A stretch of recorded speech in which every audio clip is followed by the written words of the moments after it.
Okay. So, kanang murag nakatumbas gihapon. Naisip ang ato mga mag-uma kay itabangan man sa Department of Agriculture pinaaging sa paghatag og subsidized na hybrid seeds, subsidized na fertilizer sa organic ug inorganic. So, agi og pasalamat nila sa grasya ba nga tabang ha gikan sa gobyerno. Gikan sa gobyerno sa national government among gihimo na gisabutan na sa among council sa MAPSER, Municipal Agriculture and City Council. Note, updated at secret. So, mauna na agi po sa pasalamat no kay sa unang gingon kanina dili tanan na humadyan. So, mauna nga agi pasalamat po sa grasya po nga nadawat kini sila mo paambit sa ilang abot. Pero dili po libre ha, dili ra ba ni ayuda. Complementary ni ay ratog atong gahapon pa mi naghanay.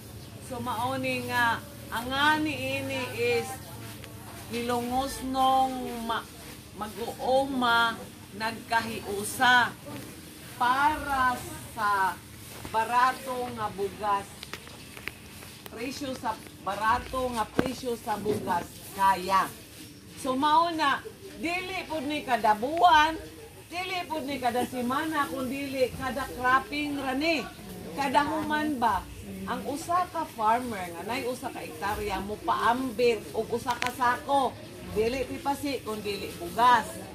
Na kana sila kinigikan ni sa barangay Tabunok na mga farmers na sila naghatag ni sila og usa ka sako na in return ibaligya namo sa 29 ang kilo na uwa mo apil ang silopen so mahay mo na ng sa 145 man unta no 150 apil ang silopen ana inyo silopen doble na laman na unta ha unja kanang 29 pesos amo po nang ihatag sa farmer 29 per kilo so may tabo ta ang usa ka sako 50 kilo makahatag og 145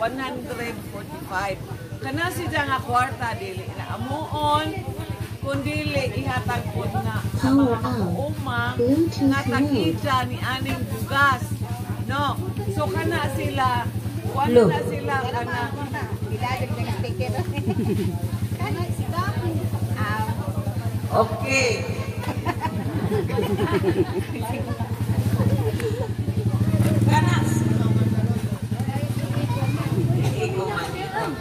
ayaw iya-tubang ang mic sa kwan. Kana sila isip pasalamat o care, di ba? Sa angat ka sa atong tagline sa local government of Ilocos, kindness to constituents. Di ba? So, usana sa atong mga nagkahiusan mag-uuma ng mga hilumusnod, mauna sila ang ilang gesture ba? Pagpakita na sila in care na ba? Aron, makahatag si Janinjo o medyo barato na bugas.